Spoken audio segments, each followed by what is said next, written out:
है आप सभी का एनएफएनेट क्लास में। आज का यह वीडियो हम पीपल डेवलपमेंट और एनवायरनमेंट के एक इम्पॉर्टेंट टॉपिक इंटरनेशनल एग्रीमेंट्स और एफर्ट पर लेकर आ रहे हैं। इससे पहले हमने प्रीवियस ईयर क्वेश्चन पे एसडीजी और एमडीजी टॉपिक पर जो भी डिस्कशन किया था उसके जस्ट बाद हम लोग ये सेशन लेकर आ रहे हैं, जिसमें हम लोग बात करने वाले हैं वो सारे प्रोटोकॉल्स की, वो सारे समझौतों की, वो सारे एग्रीमेंट्स की जो पीपल डेवलपमेंट और एनवायरनमेंट्स के लिए जो है वो किए जा रहे हैं। ठीक है, ये जो सारे क्वेश्चंस है हमने 2004 से लेकर अब तक जो क्वेश्चन पूछे जा रहे हैं डिफरेंट एग्रीमेंट्स पर, डिफरेंट प्रोटोकॉल्स पर, उससे जो है फिल्टर किया है। और हम सबसे पहले अभी देखने वाले हैं मॉन्ट्रियल प्रोटोकॉल से रिलेटेड किस टाइप के क्वेश्चन जो है वो पूछे गए हैं। देखते हैं सबसे पहला जो क्वेश्चन है वो क्या पूछा गया है कि मॉन्ट्रियल प्रोटोकॉल जो है उसमें निम्नलिखित में से किन पर्यावरण संबंधी मुद्दों के समाधान के लिए हस्ताक्षर किए गए थे, एग्रीमेंट किया गया था। अलग अलग जो है पूरे दुनिया से अलग अलग देशों ने जो है वो इस एग्रीमेंट पे, समझौते पे साइन किया था। वो किससे संबंधित था? तो वो था स्ट्रेटोस्फेयर में ओजोन का औक्षय। ठीक है, स्ट्रेटोस्फेयर जो है परत, उस पे ओजोन का औक्षय से रिलेटेड हम लोग बात कर रहे हैं। ठीक है, दूसरा जो सवाल पूछा गया था मॉन्ट्रियल प्रोटोकॉल से वो पूछा गया था कि मॉन्ट्रियल प्रोटोकॉल का सहलाभ मतलब को बेनिफिट क्या है, ये हमको बताना था। तो आप देखिए यहां पर क्या बात किया जा रहा है, ओजोन की औक्षय से बात किया जा रहा है, डिप्लेशन ऑफ ओजोन बोला जा रहा है। तो इसके लिए हम लोग मेनली जब बात कर रहे हैं तो किसकी बात करते हैं? कार्बन डाइऑक्साइड या समतुल्य उत्सर्जन में क्या करना है, हमको कमी लाना है। ठीक है, कार्बन डाइऑक्साइड के एमिशन में हमको कमी लाना है, उसके उत्सर्जन में कमी लाना है। अगला जो सवाल पूछा गया है फिर से वही है कि मॉन्ट्रियल प्रोटोकॉल का लक्ष्य जो है वो क्या है, ये पूछा गया है। मॉन्ट्रियल प्रोटोकॉल के लक्ष्य पे बात हो रही है, तो क्या लक्ष्य है? तो हम लोग बात करते हैं, हम लोग को यहां पर देखिए ओजोन डिप्लीशन, जो वर्ड यहां पर भी देखा था आपने, डिप्लीशन ऑफ ओजोन। देखिए ओजोन डिप्लीशन सब्सटेंस मतलब आपको क्या करना है, ओजोन के जो भी ओजोन का डिप्लीशन हो रहा है उसको आपको कम करने का काम करना है। नेक्स्ट जो है वो अगला जो सवाल है वो था मॉन्ट्रियल प्रोटोकॉल के कार्यान्वयन के लिए एक बहुपक्षीय कोष स्थापित किया गया था, जिसका नाम रखा गया है मल्टीलेटरल फंड, जो हम कह रहे हैं बहुपक्षीय कोष। ठीक है, जिसका उद्देश्य क्या था कि मॉन्ट्रियल प्रोटोकॉल के पक्षकार उन विकासशील देशों को, ठीक है, जो भी विकासशील देश हैं उनको वित्तीय और तकनीकी सहायता प्रदान करता है जिनकी ओजोन क्षरण करने वाले पदार्थों की प्रति व्यक्ति खपत और उत्पादन किससे कम होगी। तो फंडिंग किनको देना है, किन विकासशील देशों को देना है? जिनको प्रति व्यक्ति खपत और उत्पादन की जो बात कर रही है वो वैल्यू आपका है 0.3 kg। ठीक है सर, आप क्या है, आप तो क्लासेस क्वेश्चन पहले आपने क्रिएट किया, क्वेश्चन क्रिएट करने के बाद आप आए, चारों ऑप्शन रट लिए, चारों आंसर को रट लिया और आंसर हमको बता दिया। हम कैसे समझे कि ये इस टाइप के जो क्वेश्चंस हमको दिखाई दे रहे हैं वो क्वेश्चन कहाँ से क्रिएटेड हैं? ठीक है, तो उसके सॉल्यूशन के लिए मैं आपको सीधे सीधे जो है वो लेके चलता हूँ मॉन्ट्रियल प्रोटोकॉल के रिलेटेड एक वेबसाइट पे अपन चलते हैं। ठीक है, तो यूएन एनवायरमेंटल प्रोग्राम के अंदर हम लोग देखते हैं मॉन्ट्रियल प्रोटोकॉल के बारे में। यहां सबसे पहला जो सवाल आपसे पूछा गया था, ठीक है, तो सबसे पहला जो सवाल आपको पूछा गया था उसमें पूछा गया था कि ये किससे रिलेटेड है, ओजोन वाला जो सवाल पूछा गया था किससे रिलेट कर रहा है। ठीक है, तो इस पर अगर हम लोग बात करें तो सबसे पहले हमने कहा था डिप्लीशन ऑफ ओजोन। ठीक है, डिप्लीशन ऑफ ओजोन पे बात हुई थी। तो देखिए यहां पर दिया गया है आपको डिप्लीशन द ओजोन लेयर। ठीक है, मॉन्ट्रियल प्रोटोकॉल का सब्सटेंस क्या है? तो on substance that deplete the ozone layer, landmark के रूप में बात किया जा रहा है। दूसरा क्या बात किया गया, यहां देखो स्ट्रेटोस्फेरिक ओजोन, जो आपको सवाल में पूछा गया था, क्या पूछा गया था कि स्ट्रेटोस्फेरिक ओजोन के लिए आप लोग बात कर रहे थे stratosphere ozone layer. First question का आंसर होता है। सेकेंड जो आपको क्वेश्चन पूछा गया था उसमें आपको पूछा गया था कि को बेनिफिट क्या है। ठीक है, किसका को बेनिफिट क्या था? मॉन्ट्रियल जो प्रोटोकॉल हुआ था उसका को बेनिफिट हम लोग जो बात करते हैं। ठीक है, को बेनिफिट पे चलते हैं। ये देखिए यहां पर जो बात किया गया है को बेनिफिट, क्लाइमेट को बेनिफिट क्या दिया दिखाई दे रहा है आपको? CO2 इमिशन रिडक्शन पे बात किया जा रहा है। CO2 जो है इमिशन रिडक्शन जो है वो उसका क्या था? को बेनिफिट था।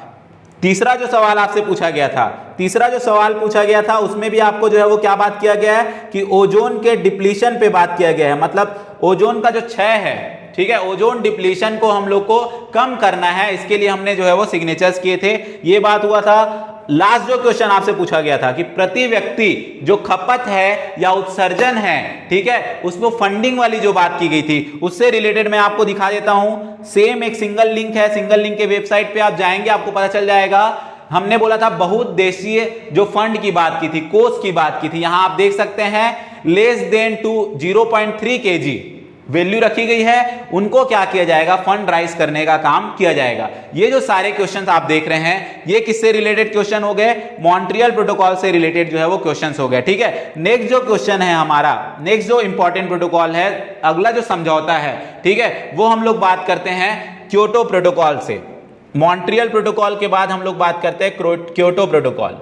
ये जो सारे एग्रीमेंट्स हैं, ये जो सारे समझौते हैं, अलग अलग जो है देशों के द्वारा मिलकर इस प्रकार के समझौते पूर्ण किए जाते हैं ताकि पर्यावरण से संबंधित कुछ बड़े मुद्दों में किसी प्रकार का समाधान प्राप्त किया जा सके। उसमें अब दूसरा जो एक प्रोटोकॉल हम डिस्कस करने वाले हैं वो हमारा क्या है, आपका क्योटो प्रोटोकॉल है। क्योटो प्रोटोकॉल में आप सभी जो है वो ध्यान रखें, इस पर हम लोग को जब भी इंफॉर्मेशन चाहिए होगा क्योटो प्रोटोकॉल से रिलेटेड तो हम लोग को क्वेश्चंस क्या क्या दिए हैं। सबसे पहले तो हमको ये समझ जाना है कि हमको क्वेश्चन किस किस तरीके से दिए गए हैं, उस क्वेश्चन को बेस बना लेना है हम लोग को। उसके बाद उनसे रिलेटेड इंफॉर्मेशन हमें कहां से प्राप्त हो सकता है, उसके लिए हमें उसके जो ऑथेंटिक साइट्स हैं, वेबसाइट्स हैं, वहां जाकर जो है वो हमको काम करना है, ठीक है। तो हमने बात किया कि आप पर्यावरण से रिलेटेड कुछ चीजों को क्या करना चाह रहे हैं, आप कम करना चाह रहे हैं। तो आप अभी लेटेस्ट जो है वो पैटर्न देख रहे हैं कि अभी अभी आप 2-3 दिन के क्वेश्चन पेपर का रिव्यू देखेंगे तो COP27, COP26 इस टाइप के क्वेश्चंस आपको देखने को मिल रहे हैं। कहां हुआ था, क्यों हुआ था। ये जो COP वर्ड आप लोग देखते हैं, कॉन्फ्रेंस ऑफ पार्टीज के नाम से जाना जाता है इसको। कॉन्फ्रेंस ऑफ पार्टीज में ही आप एक देखते हैं conference of parties number 3 COP3 जो आप देखते हैं वो बात करता है किससे रिलेटेड, क्योटो प्रोटोकॉल से रिलेटेड बात करता है। सवाल हम लोग देखते हैं, सवाल किस तरीके से बात किया गया है, क्योटो प्रोटोकॉल जो है वो किससे रिलेटेड है, ये बात किया गया है। सबसे पहले हम देखते हैं क्योटो प्रोटोकॉल रिलेटेड किससे है। तो सबसे पहला आप जहां पर देख रहे हैं कि इससे पहले आपने ओजोन डिप्लीशन पे बात किया था। ओजोन डिप्लीशन किस चीज के लिए बात किया था आप लोगों ने, मॉन्ट्रियल प्रोटोकॉल के लिए बात किया था, ठीक है। अभी क्या बात कर रहे हैं हम लोग, क्योटो प्रोटोकॉल बात कर रहे थे। इसका जो फोकस है वो किससे रिलेटेड है, क्लाइमेट चेंज से रिलेटेड है। तो जैसे ही हमने सोचा कि हम रोक लगाएंगे, कम करेंगे, हमने डिसाइड किया 87 के आसपास हमने मॉन्ट्रियल प्रोटोकॉल पे समझौता किया और हमने कहा कि CO2 उत्सर्जन जो को बेनिफिट है उसमें कमी लाएंगे। और हमने कहा कि समझौते के अंतर्गत हम लोग ओजोन परत में होने वाले अवक्षय जो हो रहे हैं उसमें हम लोग जो है वो कमी लाएंगे, मगर शायद वो धीरे धीरे जो है हम कम नहीं कर पाए, जिसकी वजह से हमको जो है वो क्लाइमेट चेंज से संबंधित, क्लाइमेट चेंज जैसे चीजों को हमको देखना पड़ा, जलवायु परिवर्तन से संबंधित चीजें देखनी पड़ी। तो अब जलवायु परिवर्तन में कंट्रोल के लिए, ठीक है, हमने क्या किया, क्योटो प्रोटोकॉल समझौते की बात की जिसको COP3 COP3 के नाम से हम लोग जो है वो जानते हैं, ठीक है। नेक्स्ट हम लोग देखते हैं कॉन्फ्रेंस ऑफ पार्टीज, ये हो गया।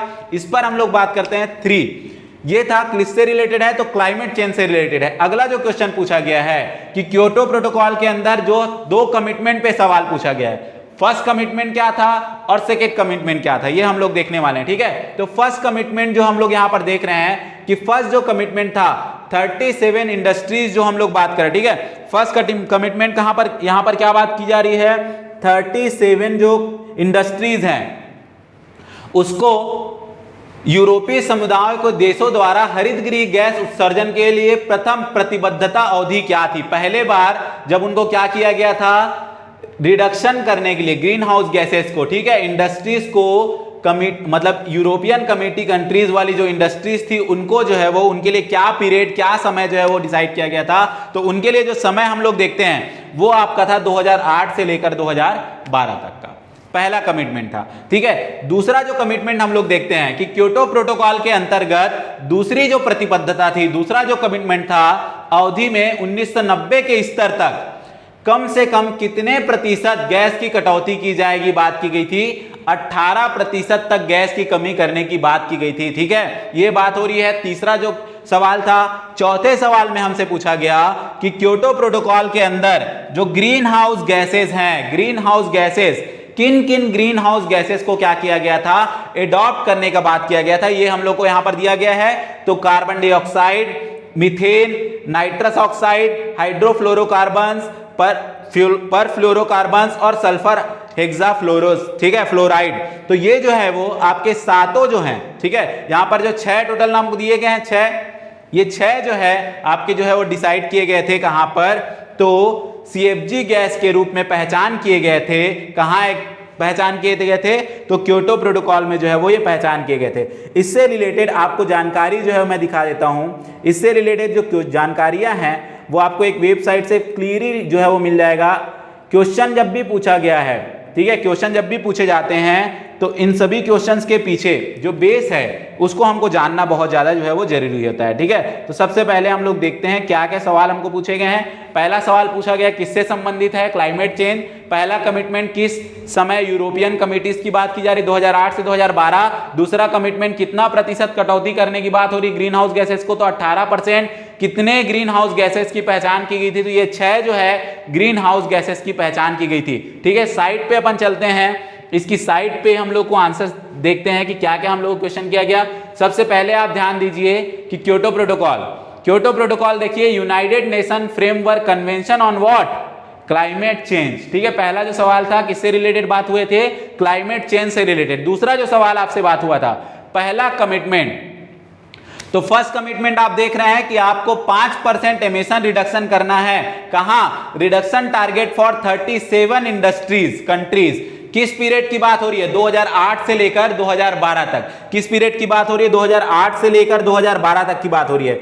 सेकेंड कमिटमेंट की अगर हम लोग बात करते हैं, सेकेंड कमिटमेंट आप देखिए, सेकेंड कमिटमेंट, ठीक है, यहां पर आप देखते हैं सेकेंड कमिटमेंट से रिलेटेड क्या क्वेश्चन पूछा गया था कि कितने परसेंट आपको क्या करना है, कम करना है। तो आप देखिए यहां लिखा हुआ है during the second commitment period parties committed to reduce CH जो आपका ग्रीन हाउस गैसेज है emission by at least what 18%। By at least कितने कम करने की बात हो रही थी, 18% कम करने की बात हो रही थी। उसके बाद दूसरा जो हम बात करते हैं कि इन्होंने किन ग्रीन हाउस गैसेस की जो है वो क्या की थी, पहचान की थी। क्या सवाल देखा, 4 सवाल देखा। पहला सवाल क्या था, किससे संबंधित बात की गई है, क्लाइमेट चेंज से संबंधित बात की गई है। दूसरा जो यूरोपियन कंट्रीज है उसमें जो आपके बात की गई इंडस्ट्रीज के लिए कमी की जो बात की गई थी, किस ड्यूरेशन पे बात की गई थी, तो हमने देखा 2008 से 2012। अगला जो हमने देखा, नेक्स्ट जो हमने टारगेट देखा सेकेंड कमिटमेंट का, वो कितने परसेंट के लिए बात कर रहा है, 18% के लिए, ठीक है। ये हो गया 3। चौथा जो सवाल था वो हम लोग देखते हैं। चौथे सवाल में आपको पूछा गया था कि क्या क्या पहचान किया गया था। तो फर्स्ट कमिटेड पीरियड में टारगेट जो किया गया था क्योटो प्रोटोकॉल के अंदर 6 मेन ग्रीन हाउस गैसेस को पहचान किया गया था, carbon dioxide, methane, nitrous oxide, hydrofluorocarbon, perfluorocarbon, sulphur hexafluoride, ठीक है। तो ये 6 गैसेस जो है वो पहचान किए गए थे किस दौरान, क्योटो प्रोटोकॉल समझौते के पहले कमिटमेंट के दौरान जो है वो किए गए थे। क्योटो प्रोटोकॉल क्यों हस्ताक्षर किया गया था, तो हमने बात किया कि क्योटो प्रोटोकॉल का हस्ताक्षर किया गया था किस रीजन से, तो हमने बात किया इसके था क्लाइमेट चेंज, इसका जो है वो एक रीजन था। ये हो गया दूसरा समझौता। तीसरे समझौते की ओर बढ़ते हैं। तीसरा जो है वो अब बात होने वाला है पेरिस एग्रीमेंट का। पेरिस एग्रीमेंट पे कैसे सवाल पूछे गए हैं हम लोग चलते हैं, देखते हैं, पेरिस एग्रीमेंट की बात करते हैं। सबसे पहला जो हमने देखा वो आपने देखा ओजोन लेयर के अवक्षय पर बात किया। सेकेंड जो आपने बात किया क्लाइमेट चेंज पर बात किया। थर्ड जो आप बात करने वाले हो पेरिस एग्रीमेंट। अभी आपने देखा इससे पहले आप क्या कर रहे थे, ग्रीन हाउस गैसेस की पहचान कर रहे थे। ये सब जो रीजन है एक दूसरे पे। अब आगे चलते हैं अपन पेरिस एग्रीमेंट की बात करते हैं, ठीक है। पेरिस एग्रीमेंट में किस तरीके से क्वेश्चन पूछे गए हैं। सबसे पहला जो क्वेश्चन पूछा गया है वो पूछा गया है कि लॉन्ग टर्म लो emission development strategy, long term लो इमिशन, बहुत अधिक समय तक हमको उत्सर्जन जो कमी हम लोग लाए बहुत लंबे समय तक रखना है, ठीक है। ऐसा नहीं कि 1 साल तक हमने जो है वो ग्रीन हाउस गैसेस का उत्सर्जन कम किया और धीरे धीरे फिर उत्सर्जन बढ़ने लगा, ऐसा नहीं करना है। लंबे समय तक ये उत्सर्जन में जो कमी वाली बात हो रही है वो बनाए रखना है। तो इसके लिए जो रणनीति तैयार की गई थी उसको क्या नाम से जाना जाता है, पेरिस एग्रीमेंट, पेरिस समझौते के नाम से जो है वो इसको जाना जाता है। दूसरा जो सवाल हमसे पूछा गया, हमको पूछा गया पर प्रोविजंस पेरिस एग्रीमेंट, पेरिस समझौते के अनुसार राष्ट्रीय रूप से अभिप्रेत अंशदान की पुनरीक्षा प्रत्येक वर्ष बाद, कितने वर्ष के बाद की जाएगी, तो याद रखिएगा 5 वर्ष के बाद डिसाइड की गई है, ठीक है। उसके बाद क्यों सवाल पूछा गया है कि पेरिस समझौते का उद्देश्य इस शताब्दी में तापमान वृद्धि को पूर्व औद्योगिकरण स्तर से कितना डिग्री सेल्सियस ऊपर सीमित रखना है? तो ये आपका जो उत्तर है वो क्या है, 2 डिग्री सेल्सियस तक जो है वो हम लोग को सीमित रखने की बात हुई है। अगला जो सवाल बात किया गया है, अगला जो सवाल है वो है, देखिए इससे पहले आपने जो क्योटो बात किया वो किससे रिलेटेड था, क्लाइमेट चेंज से रिलेटेड था, वही हमको बनाए रखने की बात हो रही है। क्या चीज को बनाए रखना है हम लोग को, तो दीर्घावधि तक कम उत्सर्जन विकास को बनाए रखने की बात हो रही है। तो यहां पर पूछा है कि पेरिस समझौते का मुख्य उद्देश्य क्या था, तो पेरिस समझौते का मुख्य उद्देश्य था कि जो जलवायु परिवर्तन हो रहा है, ठीक है, उसके खतरे के प्रति वैश्विक पहल को क्या करना है, मजबूत करना है। ठीक है, तो जलवायु परिवर्तन के लिए जो खतरा आपको दिखाई दे रहा है उसके लिए वैश्विक पहल को क्या करना है, मौजूद करना है। उसके लिए पेरिस समझौता या पेरिस एग्रीमेंट की बात की गई है। अगले सवाल पे हम लोग जाने से पहले इस सवाल से रिलेटेड कुछ क्वेश्चंस का जो है वो आंसर देख लेते हैं। आपने जो भी सर्चिंग की है, ठीक है, जिससे भी रिलेटेड यहाँ पर आपने बात किया, पहला जो सवाल आपने बात किया कि दीर्घ अवधि तक, ठीक है, ज़्यादा लंबे समय तक आप बना के रखना चाहते हैं। एग्रीमेंट किसकी बात कर रहे हैं, पेरिस एग्रीमेंट की बात कर रहे हैं। कॉन्फ्रेंस ऑफ पार्टीज 21 के नाम से जाना जाता है। कॉन्फ्रेंस ऑफ पार्टीज 21 हुआ है। इससे पहले जो हमने बात किया था COP 3 बात किया था, कॉन्फ्रेंस ऑफ पार्टी नंबर 3। ठीक है, अभी क्या बात कर रहे हैं हम लोग, COP 23 की बात करें। तो पेरिस 23 पे क्या क्या सवाल थे, उन सारे सवाल के जो जवाब हैं जो मैंने आपको यहाँ पर दिए वो आप कहाँ से प्राप्त कर सकते हैं, उस पर भी हम लोग बात कर सकते हैं। तो हम फिर से एक साइट पे चलते हैं, ऑथेंटिक साइट पे चलते हैं जहां से हमको ये इंफॉर्मेशन मिल सकते हैं। पेरिस एग्रीमेंट, ठीक है, ये क्या है, क्लाइमेट चेंज पर कॉन्फ्रेंस है। COP 21 क्लाइमेट चेंज से रिलेटेड है। अभी आपने क्या बात किया कि क्लाइमेट चेंज के साथ आपने बोला कि कितना, well below 2 degree Celsius. Question क्या पूछा गया था कि आपको कहां तक होल्ड करके रखना है, तो 2 डिग्री सेल्सियस तक आपको जो है वो होल्ड करने की बात की है। अगला जो सवाल इसमें पूछा गया था, ठीक है, अगला जो सवाल पूछा गया था उससे हम लोग बात कर सकते हैं कितने साल तक साइकिल। तो साइकिल क्या है, 5 ईयर साइकिल की हमने बात की थी। किसकी बात की थी हमने, 5 ईयर साइकिल की बात की थी। नेक्स्ट हम लोग क्या करना चाहते हैं, तो रिड्यूस करना चाहते हैं। किसको रिड्यूस करना चाहते हैं, तो ग्रीन हाउस गैस का जो उत्सर्जन है उसको हम रिड्यूस करना चाहते हैं। दूसरा लॉन्ग टर्म स्ट्रेटजी, जिस पर सवाल पूछा गया था, ठीक है, लॉन्ग टर्म लो green house gas emission development, यही हमारी जो है वो स्ट्रेटजी है, यही हम स्ट्रेंथ के रूप में बात करना चाहते हैं। ठीक है, तो ये जो क्वेश्चन है इस पर हम लोग बात करते हैं। अगला जो सवाल इस पर पूछा गया था उस पर भी आप ध्यान दीजिए। अगला सवाल जो हमसे पूछा गया सेम है, पेरिस एग्रीमेंट से रिलेटेड ही क्वेश्चन है। पेरिस समझौते की विशेषताएं कौन कौन सी है आपको ये देखना है। सबसे पहली विशेषता देखते हैं। पहली विशेषता बोल रहा है यह समझौता पर्यावरण प्रदूषण में कमी लाने के उपायों पर ध्यान केंद्रित करता है। तो ऐसा कुछ भी नहीं है, यह समझौता आपको ध्यान केंद्रित कराना चाहता है जलवायु जो परिवर्तन हो रहा है, ठीक है, उसमें जो गैसों के उत्सर्जन हो रहे हैं, उन गैसों के उत्सर्जन में जो कमी है उसको कैसे लंबे समय तक बनाए रख सकते हैं, इस पर बात की जा रही है। ठीक है, यह समझौता साम्य और उभयनिष्ठ के सिद्धांतों की पहचान करता है और उनका दायित्व होता है principle of equality and common but differentiated responsible की बात की जाती है। अगला, Paris agreement pertains to what, 2020 climate action. किस पर बात हुई है, क्लाइमेट एक्शन। पेरिस समझौता संबंधित है 2020 के जलवायु हस्तक्षेप से। तो इसका सही जो उत्तर है वो है बी और सी। ठीक है, अगला जो सवाल पूछा गया था वो पूछा गया था कि पेरिस समझौते के अंतर्गत जलवायु परिवर्तन संबंधी वचनबद्धता में वैश्विक तापमान को कितने के नीचे रखने की बात हुई थी, 2 डिग्री सेल्सियस से नीचे सीमित रखने के लिए ग्रीन हाउस गैस के उत्सर्जन में कितनी कमी लाने की बात की गई थी। तो उत्तर जो है वो यहां पर लिया गया है 1/3 लिया गया है। 2030 तक जो टारगेट रखा गया है मैं आपको बता देता हूं 43%, ठीक है, का टारगेट जो है वो रखा गया है। 2030 तक का जो है वो टारगेट रखा गया है। ठीक है, मैं आपको इससे रिलेटेड भी आपको दिखा देता हूं। पेरिस की पहला जो बात किया गया है, पेरिस पे समझौते पे बात की गई, इक्विटी पे बात किया, इस पे भी हम लोग चलते हैं एक बार, पहले क्वेश्चन के आंसर पे भी चलते हैं क्या बात किया गया है। ठीक है, क्वेश्चंस भी देख लीजिए, क्वेश्चंस के साथ साथ सॉल्यूशंस भी हम आपको शो कर देते हैं किस तरीके के सॉल्यूशंस जो है वो हम एड ऑन कर रहे हैं। तो अभी जैसे यहाँ पर बात किया कि पेरिस जो एग्रीमेंट हुआ था, ये देखिए CBDR, ठीक है, सी यहाँ पर देख रहे हैं, यहाँ पर एक लाइन आप देखिए बहुत आसानी के साथ, यहाँ पर जो बात हुई है हमने क्या लाइन पॉइंट आउट किया था, इक्विटी की बात की थी, है ना, कंट्रोल F, इक्विटी हम देख लेते हैं। ये देखिए आप क्या बात कर रहे हैं, आप equity and the principle of common but differentiated responsibility की बात कर रहे हैं, ठीक है। यही बात जो हो रही है CBDRRC की बात कर रहे हैं। CBDRRC का मतलब हम लोग क्या बात कर रहे हैं, common but differentiated responsibility and respective capabilities, ठीक है। तो ये बात हुई थी, कहां पर बात हुई थी आप लोग देख सकते हैं। ये जो प्रिंसिपल्स हम लोग बात कर रहे हैं वो बात कर रहे हैं नॉर्मली हम लोग किससे रिलेटेड है, पेरिस एग्रीमेंट से रिलेटेड बात कर रहे हैं। अगला जो हमको सवाल पूछा गया कि हमको बोला गया कि क्लाइमेट एक्शन कहां के लिए बात किया गया, 2020 के क्लाइमेट एक्शन के लिए बात किया गया, ठीक है। तो आप देख सकते हैं 2020 से कंट्रीज जो है वो काम कर रहे हैं, नेशनली डिटरमाइंड कंट्रीब्यूशन के लिए काम कर रहे हैं, ठीक है। ये जो है वो यूज हो गया, दो चीजें, दोनों ऑप्शन आपको समझ में आ गए। नेक्स्ट आप देखते हैं यहां पे जो सवाल हमको दिख रहा है, ये 1/3 वाली जो बात है, इस 1/3 पे भी मैं आपका जो है क्लियरिटी कर देता हूं। यहां पे 1/3 की जगह में मैंने आपको बताया 43% का मैंने जिक्र किया, ठीक है। 43% का मैंने जिक्र किया है और आप जो है 43 का भी आंसर देख ही लीजिए।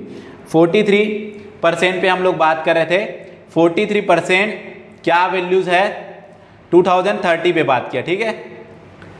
ये देखिए, to limit global warming to 1.5 degree Celsius green house gases emission must peak before 2025 at the least and decline 43% by what 2030, ठीक है। तो 1/3 जो हम लोग बात किए थे वो हम लोग बात कर रहे थे 43% बाई आपका बात कर रहे हैं 2030 तक की बात कर रहे हैं, ठीक है। अगले सवाल की ओर हम लोग बढ़ते हैं। अगला जो सवाल है वो किससे रिलेटेड है ये हम लोग देख लेते हैं। सेम है क्वेश्चन जो है वो अभी हमने जो बात किया था वही क्वेश्चन है, पेरिस एग्रीमेंट से रिलेटेड थोड़ा बहुत है। लॉन्ग टर्म लो इमिशन डेवलपमेंट स्ट्रेटजी आपने बात किया, ये किसको डिफाइन करता है, तो ये डिफाइन करता है पेरिस समझौते को, पेरिस एग्रीमेंट को। दूसरा जो आपने बात किया इसके लिए आपने क्या बात किया, नेशनली डिटरमाइंड कंट्रीब्यूशन पे बात किया, ठीक है। Declare by each country are not sufficient to keep the rise in global temperature up to 2 degree Celsius above the pre industrial level, मतलब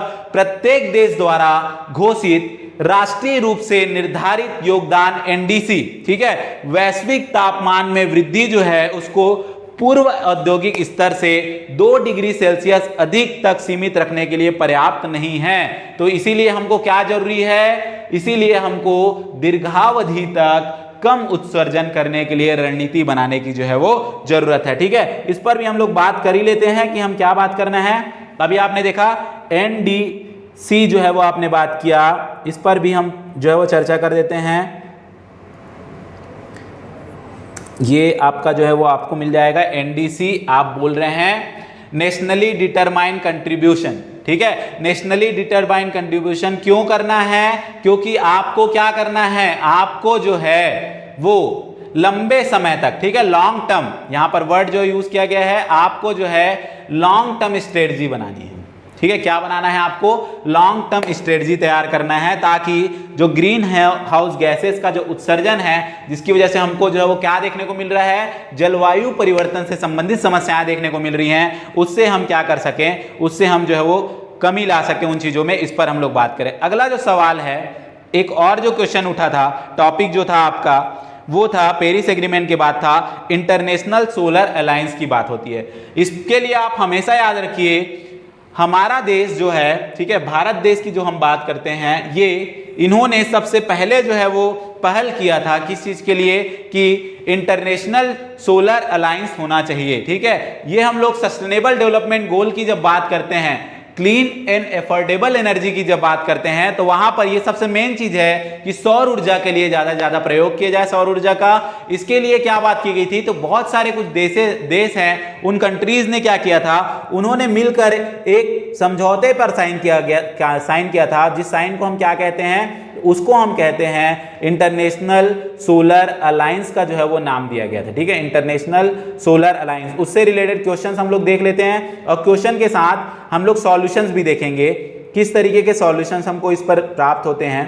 देखिए, क्वेश्चन जो भी उठ रहे हैं वो सारे क्वेश्चंस इंटरनेशनल एग्रीमेंट से रिलेटेड। एक क्वेश्चन आपको देखने ही मिल रहा है पेपर 1 में यूजीसी नेट पे, इसको भी ध्यान रखिए। इसमें 2 स्टेटमेंट दिए गए हैं, दोनों स्टेटमेंट को समझ लेते हैं। पहला स्टेटमेंट दिया गया है कि इंटरनेशनल सोलर अलायंस के अधिकांश सदस्य देश कर्क रेखा और मकर रेखा के बीच में अवस्थित हैं। सही है या गलत है हम देख लेंगे। वहीं पर सबसे ज्यादा क्या होने वाला है, वहीं पर तो सूर्य की ऊर्जा जो है सबसे ज्यादा प्राप्त होने वाली है, तो इसलिए शायद हो सकता है। दूसरा हम देखते हैं, जापान इंटरनेशनल सोलर अलायंस का एक सदस्य देश है। तो जितने भी सदस्य देश हैं उसमें जापान शामिल है या नहीं है, इसमें दोनों स्टेटमेंट सही है।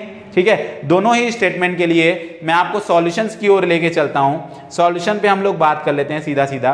पहला आप देखिए, इंटरनेशनल सोलर अलायंस की जब आप बात करते हैं तो यहाँ पे पहला जो आपको सवाल पूछा गया था उसमें क्या बात किया गया है, तो हमने बोला इंडिया के अलायंस की तो बात करेंगे ही। ठीक है, दूसरा जो आप लोग बात करते हैं कि इसमें आपने सवाल जो पूछा, सवाल में आपने क्या कहा कि ये जो है आपके कर्क रेखा और मकर रेखा की बात कर रहे थे। ठीक है, कर्क रेखा और मकर रेखा की बात कर रहे हैं, तो इस पर हम लोग देख लेते हैं। ठीक है, कर्क रेखा और मकर रेखा, ये देखिए सबसे पहले। ठीक है, इंटरनेशनल सोलर अलायंस जो था कॉमन प्लेटफॉर्म है, कॉपरेशन करना है सन रिच कंट्रीज के लिए। सन रिच कंट्रीज मतलब क्या होती हैं, जो between the tropics of cancer and, ठीक है, कैप्रिकॉर्न, मतलब कर्क और मकर रेखा के बीच वाली जो बात होती है, ये सवाल का हो गया। दूसरा जो सवाल मैंने हमको पूछा गया कि जापान जो है, ठीक है, जापान शामिल है या नहीं है। कितने देशों ने यहां पर साइन किया, 92 कंट्रीज जो है वो साइन की हैं आईएसए फ्रेमवर्क एग्रीमेंट के लिए, जिसमें से एक आप किसकी खोज करने की बात कर रहे हैं, आप जापान की खोज करने की बात कर रहे हैं। और ज्यादा से ज्यादा देशों में आपने किसको शामिल किया था, कर्क रेखा और मकर रेखा वाले देशों को शामिल किया था। दोनों ही जो है वो आंसर स्टेटमेंट जो है वो क्या है आपके, बहुत सही है। ठीक है, अगले सवाल की ओर बढ़ते हैं। अगला जो सवाल है मिक्स है। अभी जो क्वेश्चन हमने देखा उसमें एक आपका छूट गया है, वो है कन्वेंशन ऑन बायोडायवर्सिटी। अब उसका जिक्र यहां पर हो गया है, कन्वेंशन ऑन बायोडायवर्सिटी। ठीक है, हमने क्या क्या देखा, मॉन्ट्रियल प्रोटोकॉल, सेकेंडली हमने क्या देखा, क्योटो प्रोटोकॉल, कॉप 3, थर्ड हमने जो देखा वो पेरिस एग्रीमेंट, ठीक है, कॉप 21, फिर हमने क्या देखा, फोर्थ नंबर हम अभी क्या देख रहे थे, इंटरनेशनल सोलर अलायंस की बात कर रहे थे। ठीक है, और इससे पहले हम क्या बात करते हैं, पेरिस एग्रीमेंट से भी पहले जो है वो कन्वेंशन ऑन बायोडायवर्सिटी की बात की गई थी। ठीक है, तो इस पर भी हम लोग ध्यान देते हैं। आप देखिए सभी को match of the following international agreements दिए गए हैं और वो किस चीज के लिए प्रोविजंस हैं, वो इस पर बात की गई है। सबसे पहले देखिए मॉन्ट्रियल प्रोटोकॉल की बात हो रही है। मॉन्ट्रियल प्रोटोकॉल से रिलेटेड जो हमने बात किया था, ओजोन परत अवक्षय से संबंधित हमने बात की गई थी, जिसके पीछे बहुत सारे गैसेस की बात हो रही थी। ठीक है, तो इसमें एक हम लोग बात करते हैं हेलोन की खपत। हेलोन जब आप लोग देखते हैं अग्निशमन जो यंत्र होते हैं उसमें आग को बुझाने के लिए कुछ गैसेस का प्रयोग किया जाता है, उसमें से एक है हेलोन की खपत और उत्पादन को नियंत्रित करना। ये जो आपका मॉन्ट्रियल प्रोटोकॉल से रिलेट करता है। क्योटो प्रोटोकॉल की जब आप बात करते हैं, ठीक है, क्योटो प्रोटोकॉल, वहां पर क्या आप बात किए थे, क्योटो प्रोटोकॉल में आपने जो है वो बात किया था ग्रीन हाउस गैसेस का संबंधित बात किया था। ठीक है, वहां पर आपने जो बात किया था, वहां क्योटो प्रोटोकॉल उत्सर्जन पे बात करता है, इमिशन की बात करता है। ठीक है, गैसेस पे। अब यहाँ पे कन्वेंशन ऑन बायोडायवर्सिटी, ठीक है, बायोडायवर्सिटी से कन्वेंशन ऑन बायोडायवर्सिटी की जब बात की जाती है, जैव विविधता की बात की जाती है, तो इस पर जो हम लोग बात करते हैं क्लियरिंग हाउस मैकेनिज्म, इससे संबंधित हम लोग बात कर रहे हैं। इंटरनेशनल सोलर अलायंस, इससे पहले जो ये क्वेश्चन हमने देखा है, मैंने आपको बताया कि सस्टेनेबल डेवलपमेंट गोल के अंदर एक गोल हम लोग बात करते हैं क्लीन एंड एफोर्डेबल एनर्जी की बात करते हैं। ठीक है, क्लीन एंड एफोर्डेबल एनर्जी की बात करते हैं। लास्ट क्वेश्चन इस सेशन का जो है वो लास्ट क्वेश्चन देख लेते हैं, किससे रिलेटेड है। यहाँ पर जो भी ऑब्जेक्टिव्स हैं, जो भी हमने एग्रीमेंट्स देखे, वो सस्टेनेबल डेवलपमेंट गोल के लिए को बेनिफिट्स के रूप में जो बात हो रहे हैं। ठीक है, तो उस पर क्या क्या प्रोटोकॉल से रिलेटेड हम लोग बात कर सकते हैं। कितने गोल्स हमने कल डिस्कस किए थे सस्टेनेबल डेवलपमेंट गोल पे, 17 गोल्स पे हमने जो है वो डिस्कशन किया था। ठीक है, अगर आप लोग देखो तो clean and affordable energy international solar alliance की बात करता है। ठीक है, उसके बाद आपने पेरिस एग्रीमेंट की अगर आप बात करो तो क्लाइमेट चेंज पर आप लोग बात कर रहे हो। ठीक है, कन्वेंशन ऑन बायोडायवर्सिटी की बात करो तो आप लोग बोल रहे थे कि जो आपके हैं जल के नीचे जो भी समुद्री जीव जंतु हैं उनके लिए, और लैंड, ठीक है, लाइफ ऑन लैंड की बात कर रहे थे आप लोग। ठीक है, ये क्लियर हो गया। National action plan on climate change, ये भी आपका क्लियर होता है। मॉन्ट्रियल बस को छोड़ दिया जाए, ACDE, ठीक है, वो आपका होता है सही। इस पर देखने के लिए आप लोग सीधा सीधा 17 गोल में चले जाइए और देखिए आप सबसे पहले यहां पर आप जो बात कर रहे थे affordable and clean energy international solar alliance. ठीक है, नेक्स्ट आप लोग जो बात कर रहे थे कि क्लाइमेट एक्शन, क्लाइमेट एक्शन वाला हो गया, 2 आपके पास हो गया, क्योटो भी हो गया, आपका पेरिस एग्रीमेंट वाला पार्ट हो गया, life below water, biodiversity, life on land, biodiversity पे बात हो रही है। तो ये 4 ऑप्शन जो है वो आपके सही होते, ठीक है। ये जो सेशन था पूरी तरीके से आपका डिफरेंट इंटरनेशनल एग्रीमेंट्स पर यह सेशन रखा गया था।